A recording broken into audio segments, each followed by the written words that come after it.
Quando a gente, às vezes, vê pessoas falando fora do padrão da língua da gramática normativa, né, da língua padrão, fora da normatividade, muitas vezes eles vão utilizar essa forma que é: os jogadores correu.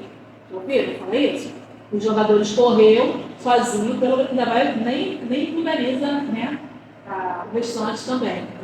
Os jogadores correu sozinho pelo gramado. Então é assim que a gente vê na linguagem informal. Hoje em dia, né, eu falo hoje em dia, gente, porque muita gente que assiste os vídeos, às vezes tem mais de 40 anos, né? Então, eles têm uma educação um pouco diferente da que se tem hoje. Então, antigamente, isso era comum da gente corrigir as pessoas falando, né? Então, hoje, por exemplo, a gente não faz esse tipo de correção. Por quê? Porque a língua, ela não é engessada. A língua, ela sofre, de fato, muita alteração. E por causa dessa falta vamos dizer assim, por ela não ser uma língua estática, paralisada no tempo, ela automaticamente, e principalmente pelas camadas mais vulneráveis da sociedade, ela, com o tempo, com o passar dos anos, ela vai sofrer alteração, sim. Então, pode ser que daqui a 100 anos, toda a comunidade de língua portuguesa no Brasil esteja falando nós vai. Tá? Então, não é que a gente não possa corrigir. A gente corrige nas aulas, dando aula, nos textos, né, mostrando a forma correta de se falar. Porque isso é inevitável. Isso vai acontecer. E por que a gente precisa escrever e falar corretamente? Porque nós precisamos atender às necessidades sociais. Então, se eu vou concorrer a um emprego, né, se eu vou participar de um concurso, um vestibular, eu procuro manter a língua na sua norma padrão, na sua norma, dentro das regras normativas da língua portuguesa. E isso também vai segurando a língua para ela não sofrer uma alteração tão brusca que não seja muito bem aceita de imediato por toda a sociedade. A gente vai mantendo a língua, fazendo o quê? Aprendendo a norma padrão. A gente vai mantendo a língua dentro das suas tradições, aprendendo a gramática normativa, né? Uma linguagem que seja realmente normatizada. Se eu começo a falar sem essa linguagem padrão, sem essa linguagem normativa, e deixo tudo correr às soltas, daqui a pouco as pessoas estão falando, né, até outro dialeto, assim, que vai embora. Então, isso é para preservar, de alguma maneira, as nossas tradições culturais, é que a gente aprende, então, a ler e escrever de maneira correta, né? Correta no que se diz respeito à norma da língua, tá? Ao padrão normativo da linguagem, da nossa língua portuguesa, por exemplo.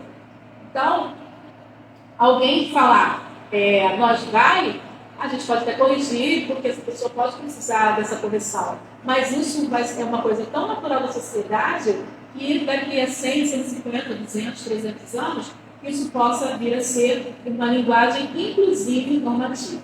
Tá? Porque, por exemplo, quando você olha para o latim que a gente tem hoje é o latim vulgar. Não é o latim das camadas sociais elitizadas daquela época, né, das pessoas que falavam corretamente. O que sobrou para nós foi o latim vulgar, foi aquele latim falado pela população em geral, pelas pessoas das camadas sociais mais vulneráveis, que acabou passando para frente a sua própria linguagem, né, a sua própria forma de comunicar o latim. Isso acontece o tempo todo com a gente. Por exemplo, antigamente, a gente dizia, a comunidade de língua portuguesa no Brasil dizia, pode ser, né? Hoje a gente fala você. Talvez naquela época seria um escândalo falar você, né? Porque a utilização correta era voz você. Agora você imagina hoje a gente falando voz você. Né? Não cabe mais para os dias atuais.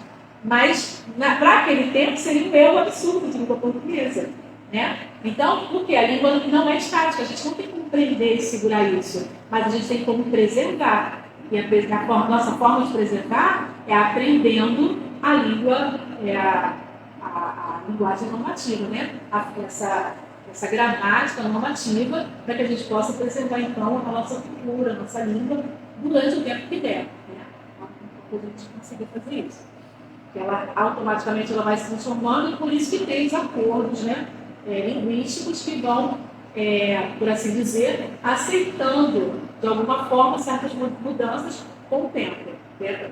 Também não pode ser assim drástico, né? Pode ser do dia para a noite, mas essas mudanças elas vão acontecendo com o tempo. Por exemplo, o termo que se dizia todos e todas. A gente sabe que em língua portuguesa, quando você diz todos, abrange homens e mulheres, né? A gente sabe que todos é todos, as mulheres e os homens que estão na plateia é todos, porque a forma masculina abrange também o feminino. Com o passar do tempo, e por causa de pressões sociais, a gente foi mudando para todos e todos. Nem todos ainda utilizam todas e todos.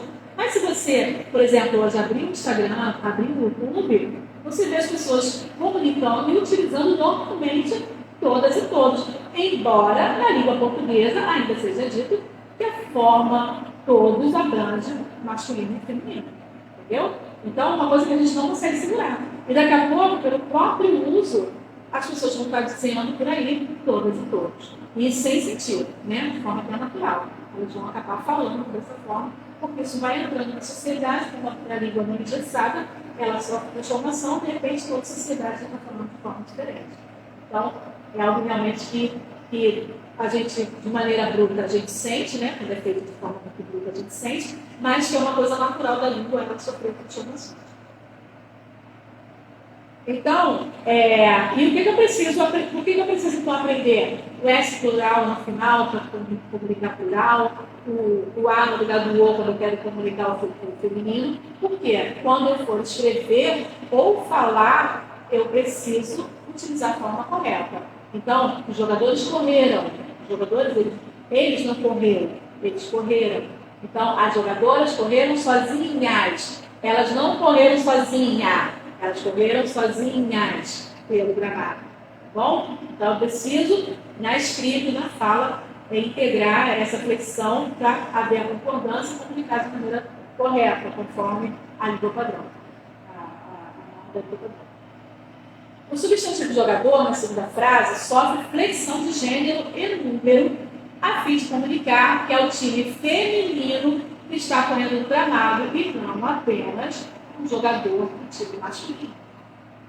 O substantivo jogador, flexionado para o feminino plural, força a flexão do verbo correr e do adjetivo sozinho. Tá?